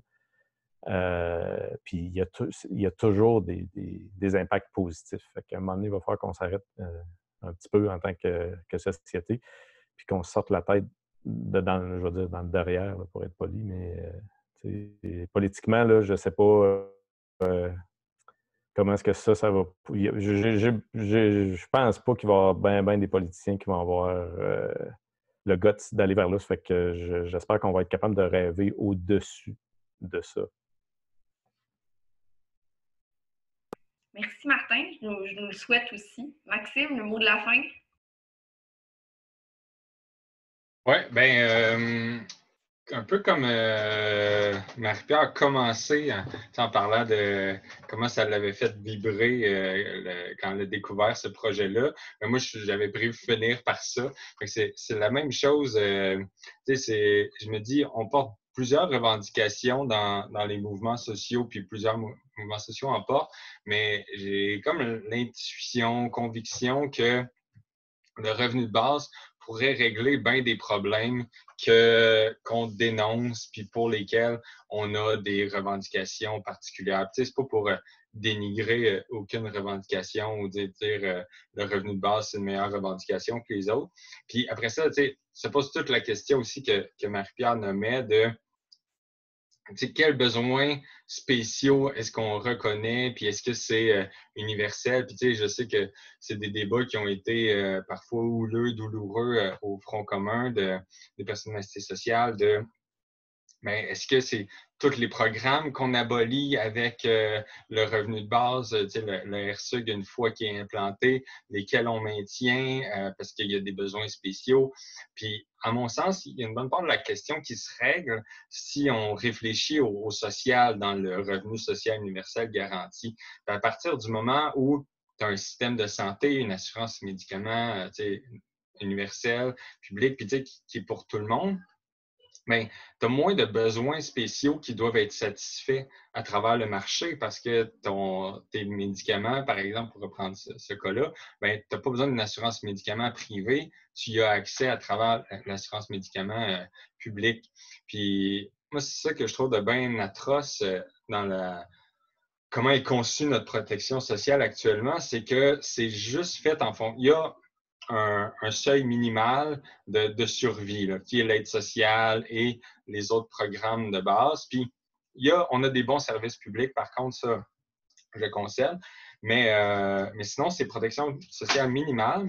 Puis après ça, tu peux améliorer ta protection sociale si tu es chanceux d'avoir une bonne job, des avantages sociaux, des assurances privées et collectives. Mais sinon, toute la protection sociale est raccrochée à ta capacité ou ta chance là, de travailler puis d'avoir les revenus puis de pouvoir cotiser comme il faut. Fait que le revenu social, ça éclate ce paradigme-là, cette notion-là ou ce dogme-là, puis de dire, mais non, c'est plus ta capacité de cotiser qui détermine ta protection sociale, c'est juste ton appartenance à une société. Puis ça, c'est quand même un critère qui fait rêver. Là. Puis on peut se penser comme une collectivité, là, comme un nous, puis là, ça embarque. Puis à ça, qu'est-ce que je voulais dire d'autre? Beaucoup de choses. De dire, un revenu de base, ça vient aussi, ça se paye avec une fiscalité progressive. Puis, ce qui est important, on a beaucoup parlé, puis Puis le ministre François Blanc en parlait beaucoup quand il parlait de son revenu de base, mais de fiscalité en dents de scie, tu sais. Puis on sait que les personnes sur l'aide sociale sont les plus taxées en quelque sorte sur leur revenu de travail, là, parce que dès qu'ils gagnent plus de 200 $, sont imposés à 100%. Alors que dans un revenu de base, ben c'est avec la vision du Front commun, c'est tu commences à être imposé à partir du premier dollar que tu gagnes sur le marché du travail. Et puis, il y a ma famille juste à ma droite. Puis de là... Désolé. Oui. Puis, puis de là, ben, tout le monde peut contribuer. Puis là, on peut aussi penser, puis là, on tombe plus dans... On n'est plus juste dans la lutte à la pauvreté, mais dans de l'anticapitalisme, à un revenu maximal. Puis aussi, dans la décroissance, ils vont parler aussi de bonne utilisation des biens et des ressources. Fait que, on pourrait penser que tout le monde pourrait avoir accès à de l'électricité de base, puis au-delà d'un seuil, mais tu payes vraiment plus cher, mais ta base d'électricité est gratuite. Fait que, il y a plein de trucs à penser autour de ce principe-là qui viennent super intéressants, puis ça ouvre bien des perspectives et des horizons. Fait que continuons d'en parler. Merci Maxime. Marie-Pierre, le mot de la fin. Et j'irai dans le même sens que Martin, là, je veux faire ce short and sweet parce que j'ai hâte d'entendre vos questions. Je veux juste finir peut-être mal, mais j'ai le sentiment que j'ai été emballée depuis tantôt ensemble. J'ai plus porté un discours un peu généreux envers le revenu de base, alors que un peu dans la vie de tous les jours, je pense aussi que c'est une mesure qui, dans le contexte actuel, avec les nombreux défis qu'on doit relever ou les changements d'imaginaire qu'il faudrait opérer ou voir les révolutions qu'il faudrait réaliser, c'est une mesure qui a, tu sais, qu'on peut espérer, mais qui est pas si facile que ça à implanter quand on fait des calculs de coûts. Puis c'est pour ça que je pense qu'il faut l'articuler à des réflexions sur la machine capitaliste qu'on veut transformer radicalement. Dans une perspective décoloniale aussi, ça me paraît important. Puis là, j'ai échappé ce que je voulais dire, mais donc, j'ai de la misère au jour le jour à rester à hauteur d'utopie, puis je suis plus dans la pragmatique de la patente, de la mécanique, puis c'est ça. J'essaie d'outiller les groupes pour qu'ils puissent comprendre puis lutter pour l'amélioration des trous des mesures contemporaine, mais je pense qu'il y a vraiment une urgence qui concerne les personnes assistées sociales dans notre société, les inégalités aussi, mais les personnes assistées sociales, il y a, à mon avis, une urgence radicale d'améliorer cette situation qui est absolument... Je ne sais pas qui pense que c'est acceptable, j'ai aucune idée, mais c'est certainement pas dans une société riche comme la nôtre, ça n'a aucun bon sens de maintenir un système comme celui-là. Merci beaucoup, Marie-Pierre. On a d'ailleurs une personne, Claudia, qui nous dit « C'est le fun de voir leurs chiens, les entendre parler de leur famille, pas gênant et surtout, ça apporte un côté humain très bienvenu. » Je suis d'accord. Travaillant, je ne sais pas pour vous, là, mais nous, c'est ça, Maxime pourra témoigner, là, mais on travaille à distance, télétravail. C'est l'intimité de nos maisons et de nos familles qui se côtoient. Donc, mais c'est ça, on serait rendu à la période des questions. Je suis super excitée. Dans le fond, la période de questions, dans le fond, les personnes qui sont intéressées, il faut absolument, par contre, avoir l'application Internet ou sur votre téléphone. Ça va s'appeler Q&A, donc questions et question and answer. Vous pouvez inscrire vos réponses, vos questions, pardon, et dans le fond, Esther me les transfère. D'ailleurs, je la remercie. Esther de l'ADDS Rive-Sud va être notre modératrice ce soir. Si votre question aussi s'adresse à un ou une panéliste en particulier, c'est possible de le souligner dans votre question, comme ça on va pouvoir l'adresser directement. Puis évidemment, on n'aura pas l'occasion de prendre les questions de tout le monde. Et après ça, je vais faire une petite conclusion, mais on va pouvoir aller avec les questions. Donc, la première question vient de Mélanie. Combien y a-t-il de versions différentes de revenu minimum et comment les comparer?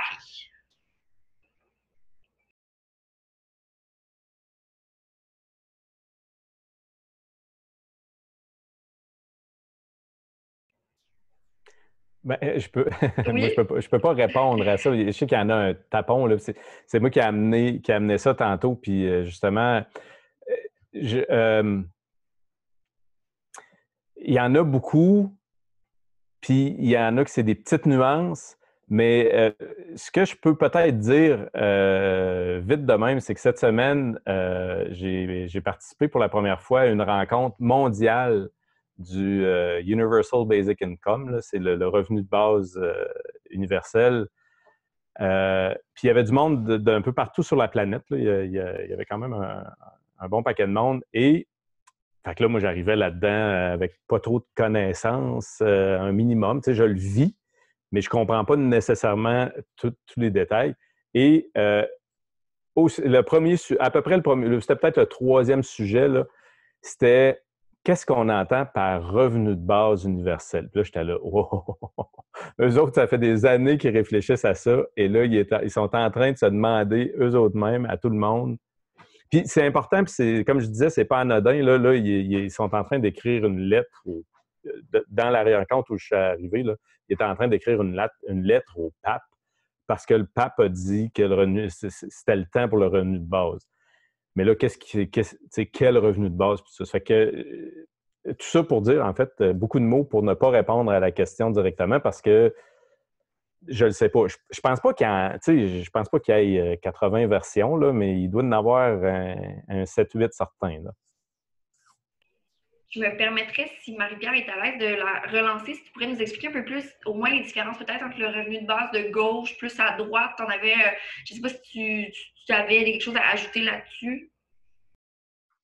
Ben, c'est parce que moi au contraire de Martin ou Maxime, j'ai un peu abandonné ces virgules-là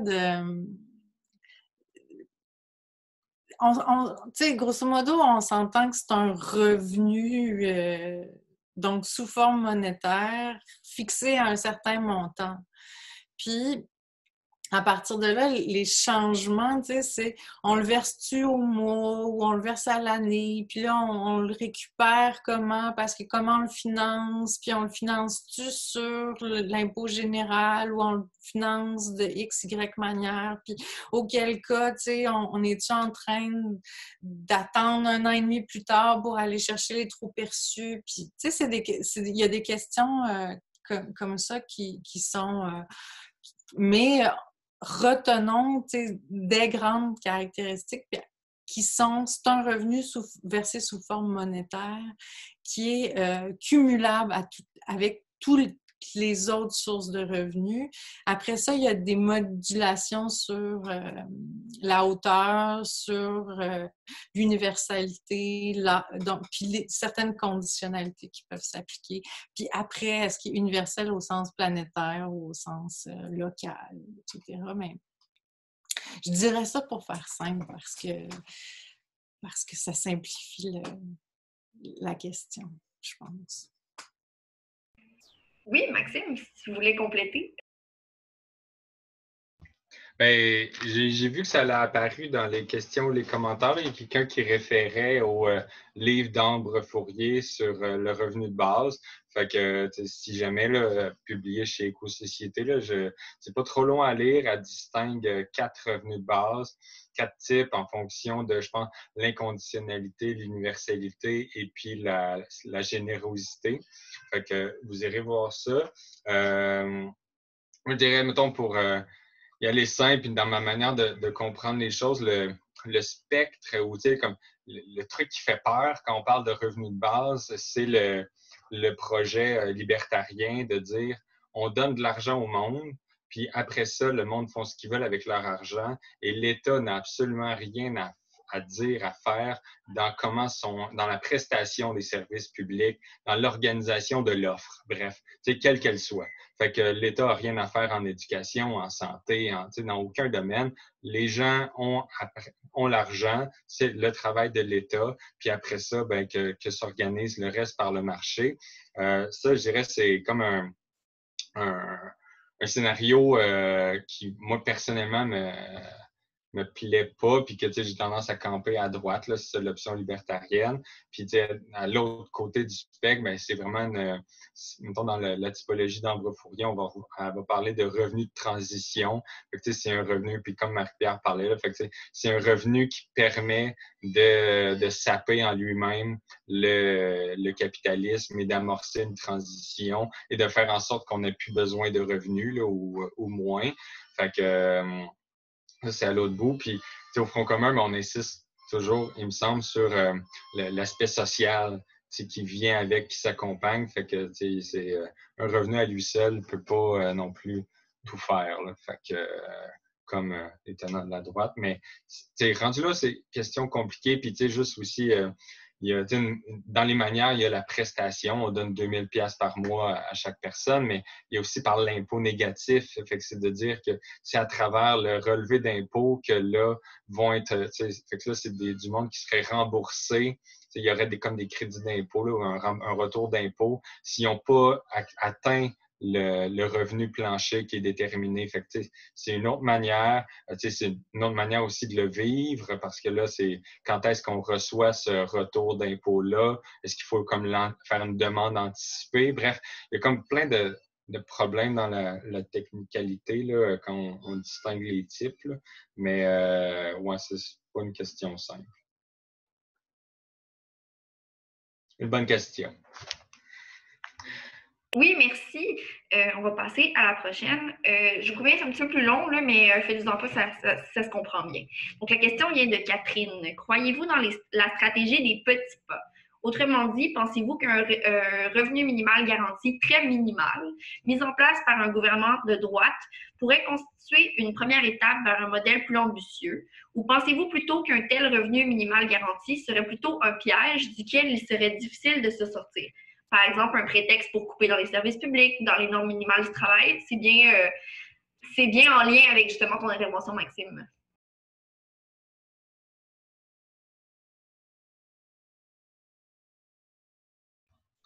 On va tout de suite reprendre la balle, fait que ça laissera plus de place aux autres après.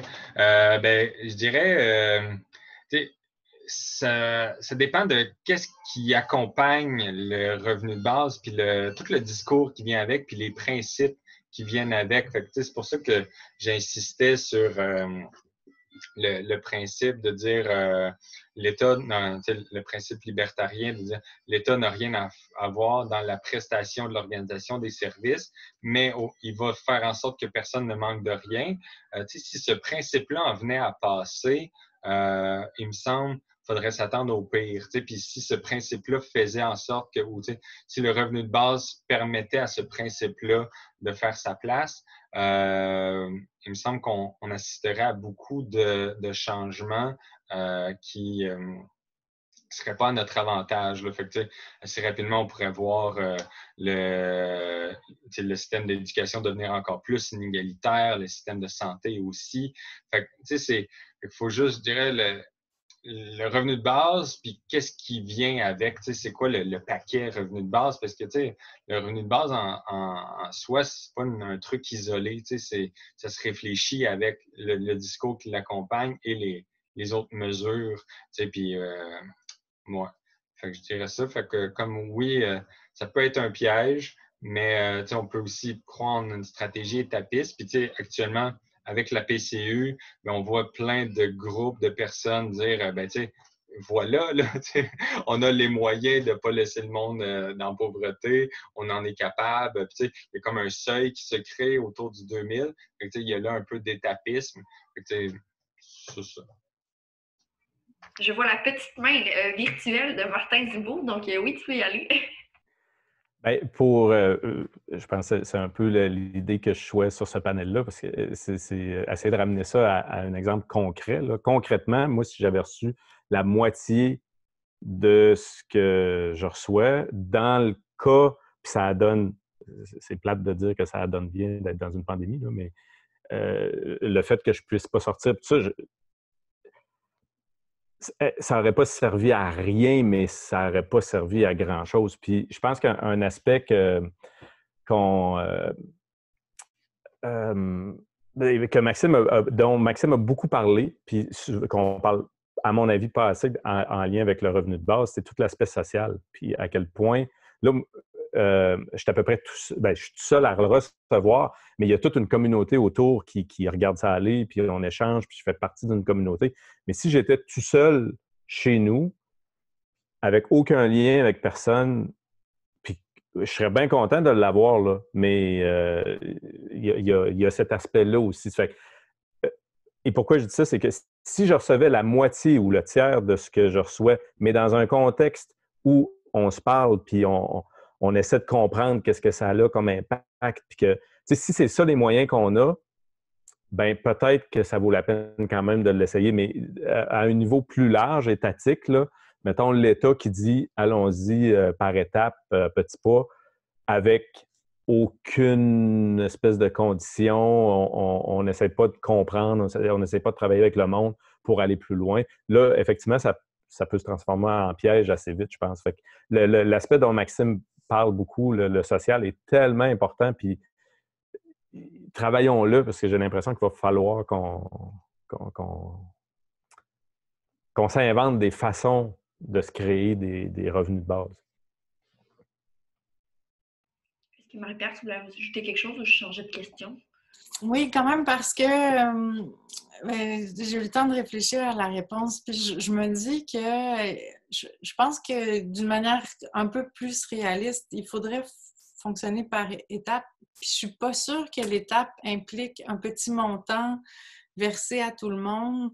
Sinon, des ajustements au... Tu sais, j'ai commencé mon exposé en disant il y a une mécanique qui est un peu dans l'esprit du revenu inconditionnel, mais il faudrait corriger le problème des catégories et du coup, ben, je pense qu'il faut commencer par les personnes assistées sociales, mais peut-être envisager une manière d'adoucir ce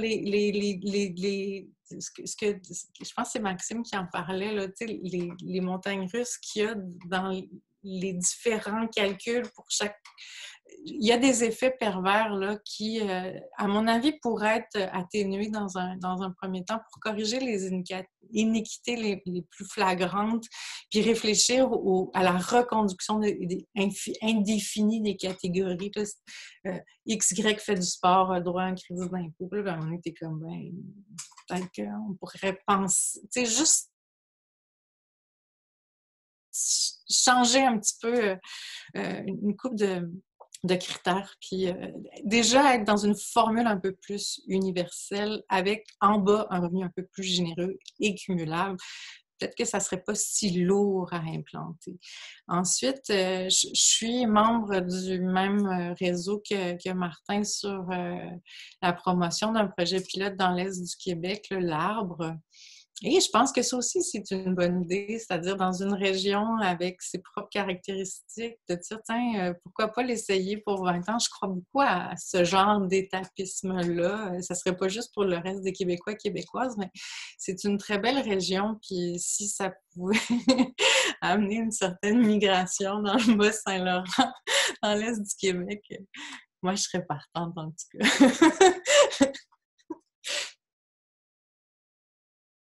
Oui, Maxime, pour rebondir.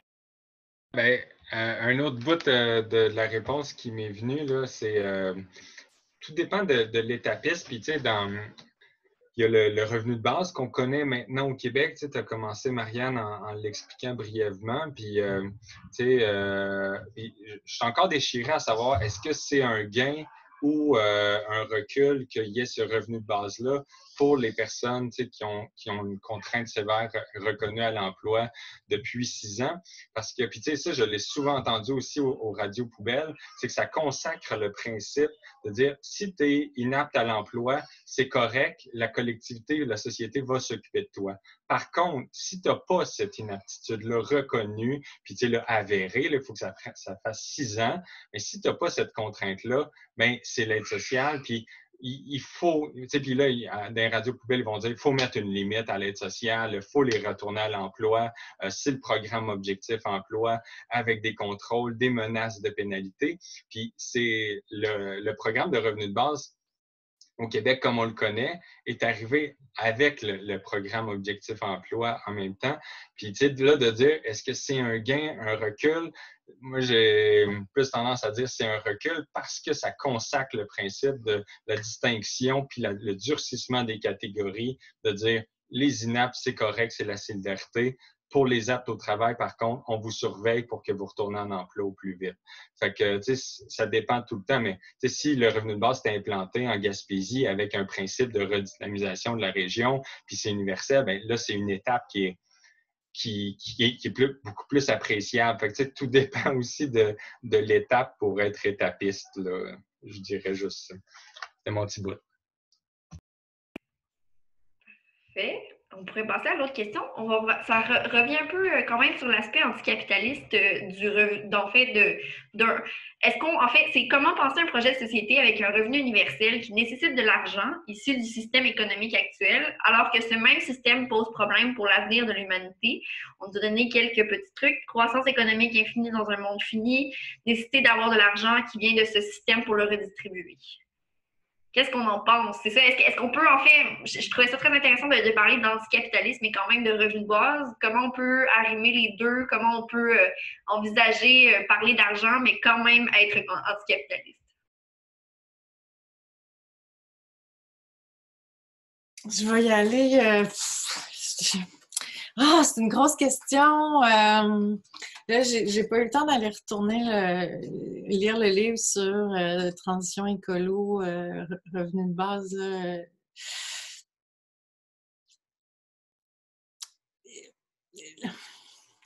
L'argent vient pas de nulle part. Il vient de l'exploitation de la force de travail puis de l'extraction des ressources des populations et des activités et etc., qui sont encore à exploiter. Ça, il faut arrêter ça. Après, puis c'est pour ça que c'est une grosse question. Je veux dire, il y a un principe il faut arrêter la marchandisation puis l'extraction des ressources, tout azimut. Il faut arrêter ça. Donc, il y a un principe de décroissance fondamentale.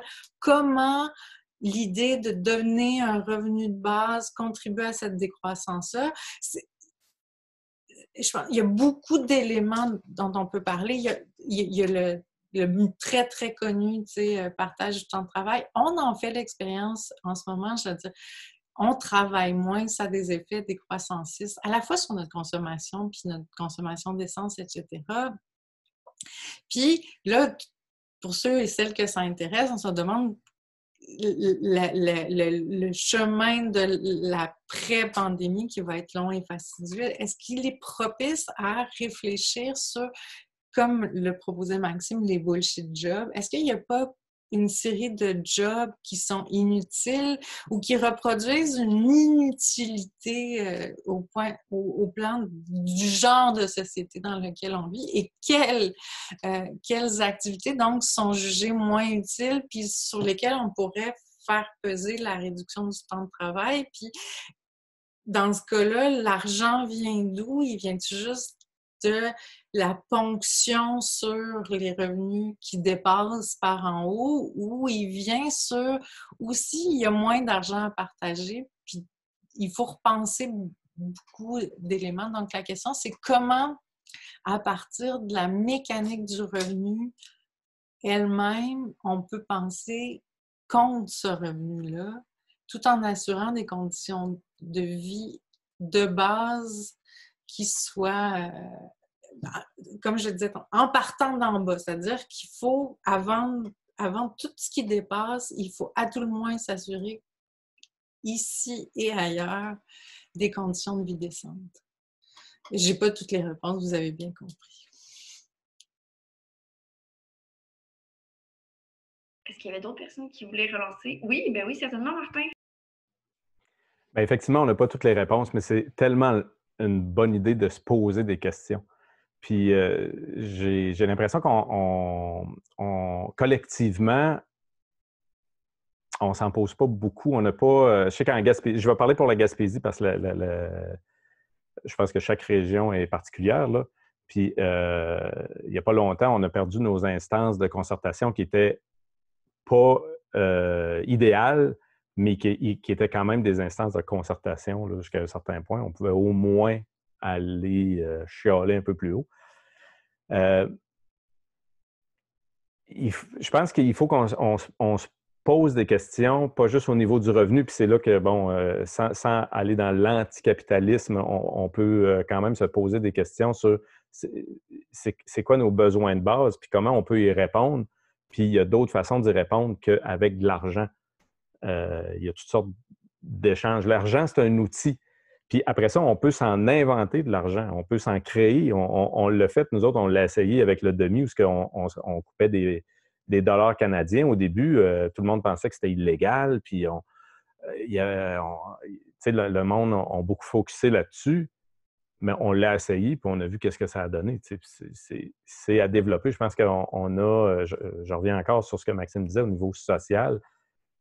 D'après moi, une grosse part de la réponse est là. C'est qu'il faut qu'en groupe, en petits groupes, on puisse se poser des questions sur comment on peut s'occuper de nous et de notre environnement immédiat, de nos proches, de nos amis, de notre famille élargie. Puis là, ben, on travaille là-dessus, mais il va falloir qu'on revienne un peu à ça, à mon avis. Puis il y en existe là, des façons de s'organiser, puis il y a des banques de temps où une heure vaut une heure, puis là, on s'échange. Et on est dans une société organisée, fait qu'il faut qu'on...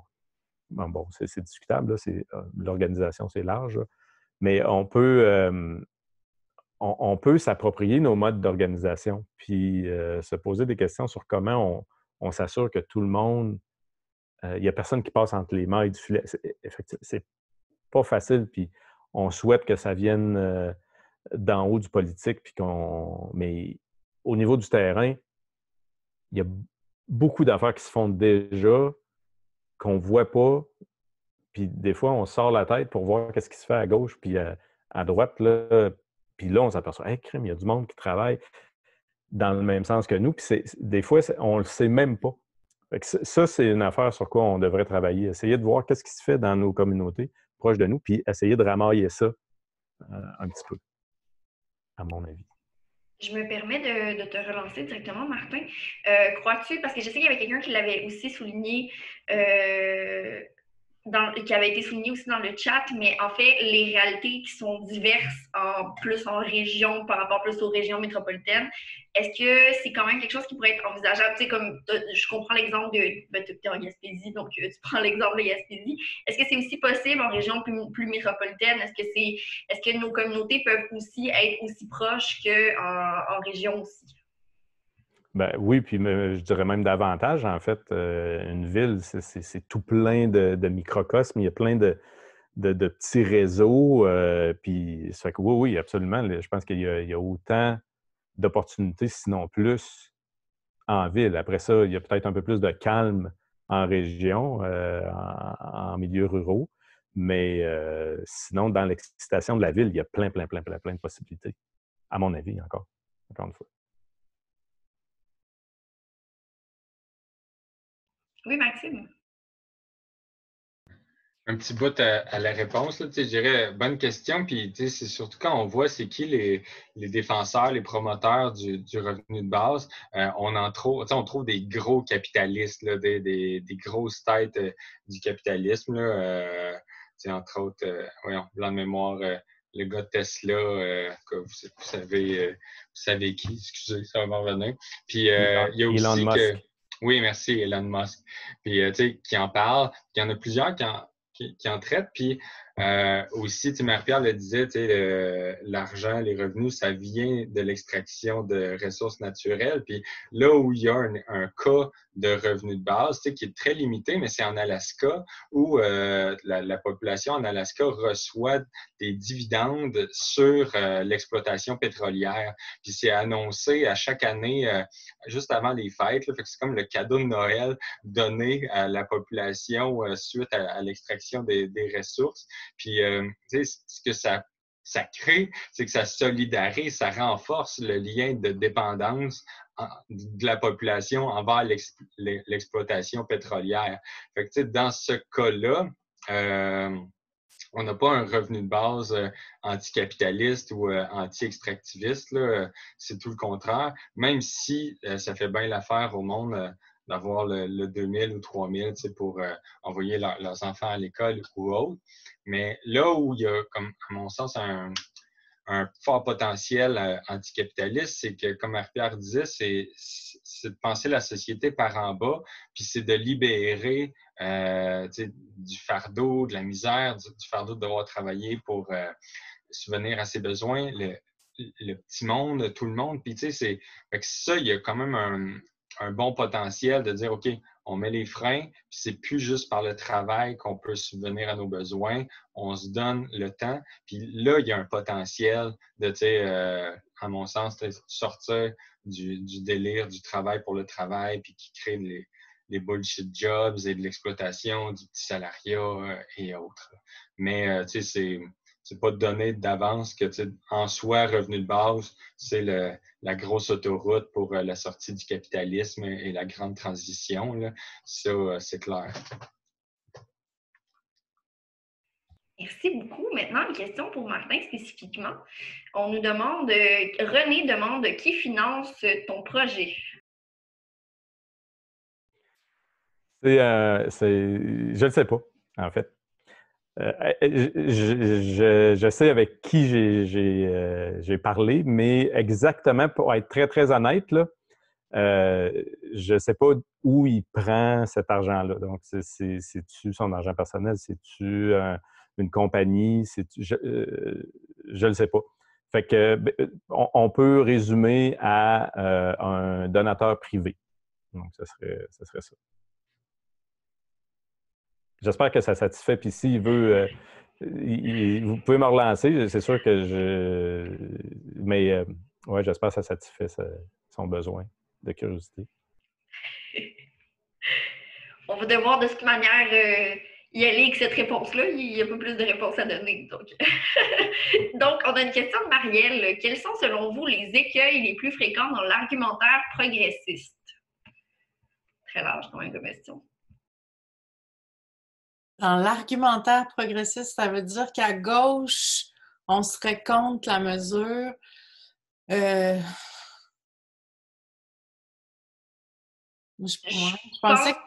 J'aurais pensé la gauche qui pense qu'il faut qu'il pense à la place de la droite. Là, les écueils, ça coûte trop cher, puis ça abolit l'obligation de travail. On rechange la question un peu. On vient de me l'envoyer modifier. Quels sont, selon vous, les écueils les plus fréquents dans l'argumentaire progressiste?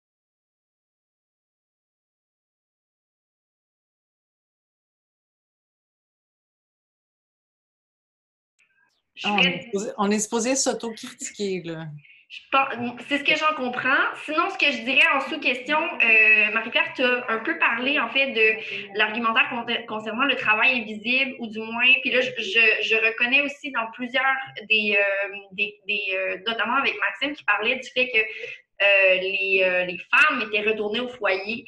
Est-ce qu'un écueil du revenu du revenu minimal, du revenu de base, serait un certain recul dans l'égalité homme-femme? Je suis curieuse de développer un peu sur l'enjeu féministe derrière. Là. Oui, c'est vraiment, ça c'est le fun parce que on a les deux, tu sais, on a les, tu sais, c'est vraiment un jeu de balle. Là. Donc, d'un côté, il y a ça permet de valoriser les activités socialement dévalorisées, donc les activités typiquement féminines. De l'autre côté, ça, faisant ça, on subventionne l'enfermement des femmes qui choisissent de les reconduire ces activités-là. On les enferme donc dans ces activités typiquement féminines. Donc, on reconduit la tradition qui les opprime. Puis, tu as envie de dire oui, mais l'aspect... je patine, c'est le fun. en fait, moi, la manière que j'ai eu de répondre à ce problème-là, parce qu'il est posé depuis longtemps, c'est de dire, oui, mais les faits historiques parlent un peu d'eux-mêmes, c'est-à-dire que les femmes ne sont plus, tu sais, en tout cas, grosso modo, en majorité en Occident, les femmes ne sont plus enfermées dans l'espace privé domestique. Donc, il y a d'autres fronts à prioriser, puis il ne va pas suffire d'offrir un revenu de base pour penser à des effets majeurs. La différenciation des effets ne va pas être si majeure que ça. Dans l'expérimentation dont parlait Maxime, là, celle du Lincoln, mais celle du New Jersey qui a été faite un petit peu avant, on avait des effets sexuels différenciés plus notables. Puis pour le MINCOM, c'était entre autres parce qu'à ce moment-là, il n'y avait pas d'allocation familiale. Fait que dès lors qu'il y a une série de drapeaux qui sont levés, puis qu'il y a une tendance historique vers l'égalisation, il faut lutter sur les poches où l'inégalité est la plus flagrante. Puis on le sait qu'elle est flagrante. Là, on est en pleine crise ce qui se passe en ce moment révèle à quel point il y a des enjeux des inégalités dans la division sexuelle du travail qui n'ont pas été réglés. Et du coup, c'est un petit peu ça parce qu'il n'est pas simple, il est historiquement pas simple le nœud de la valorisation des activités. Puis on sait que la solution, c'est comme le capitalisme, il faut les abolir, les racines des oppressions dont on parle.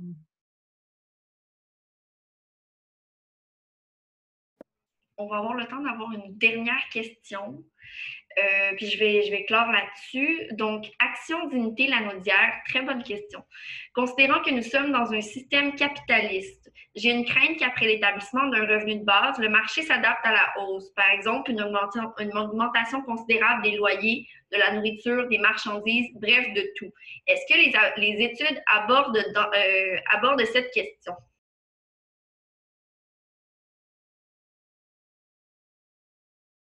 Il y a des spin-offs d'économistes qui font des calculs comme ça, là, mais comme ça n'a pas de... on ne sait pas. Mais on pourrait le penser, d'où peut-être que ça prendrait des mesures de transition pour empêcher justement une Puis là, je ne suis pas économiste, moi, c'est des trucs que je ne sais pas trop, mais assurément, il faudrait être vigilant par rapport à ces questions-là. Maxime? Ouais, moi aussi, je suis bien novice là, dans ces questions-là, là, puis des impacts macroéconomiques, des politiques sociales. Sauf que il existe déjà des mesures comme le prix maximal du lait, par exemple, qui est illégal de vendre son lait au-dessus d'un certain taux, puis qui pourrait être généralisé, étendu à d'autres biens de consommation si inflation il y a là, pour contrôler cette inflation-là.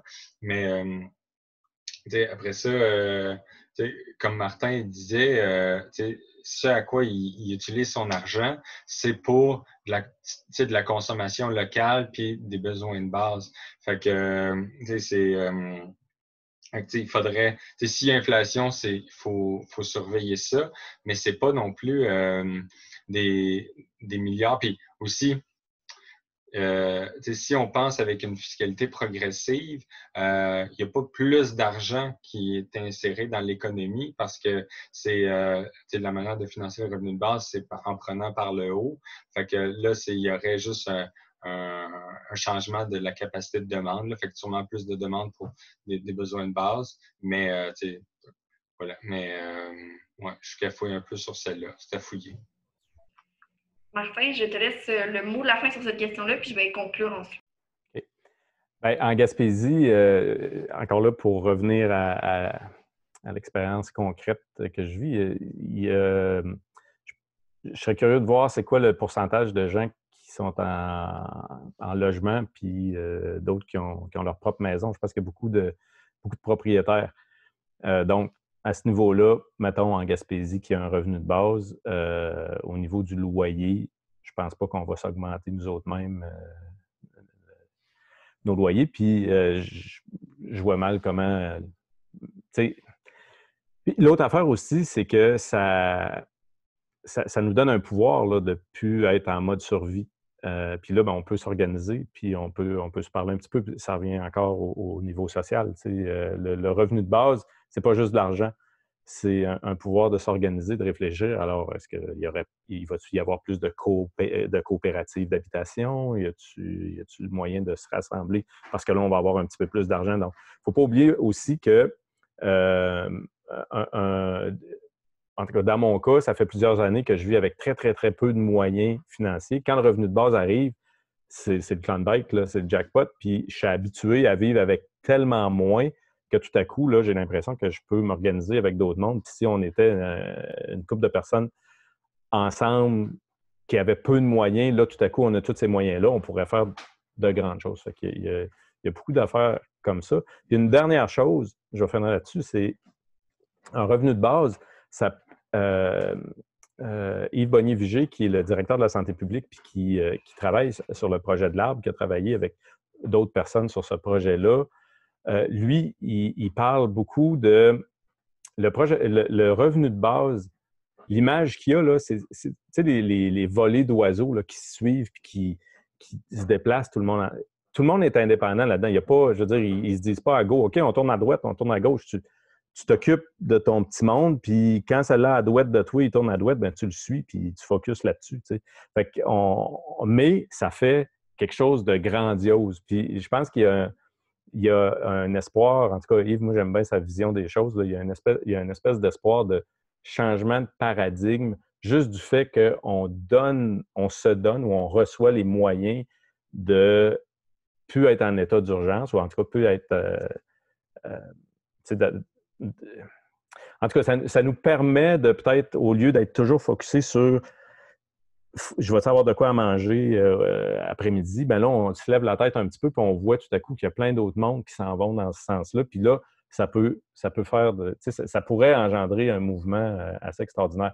Puis rendu là, bonne chance aux gens qui vont vouloir exploiter ça, parce que je pense qu'il y a un paquet de monde qui attendent d'avoir ces moyens-là pour puis du monde intelligent là, qui sont prêts à s'organiser, mais qui n'en ont pas nécessairement les moyens, qui ne sont peut-être pas nés dans la bonne cause.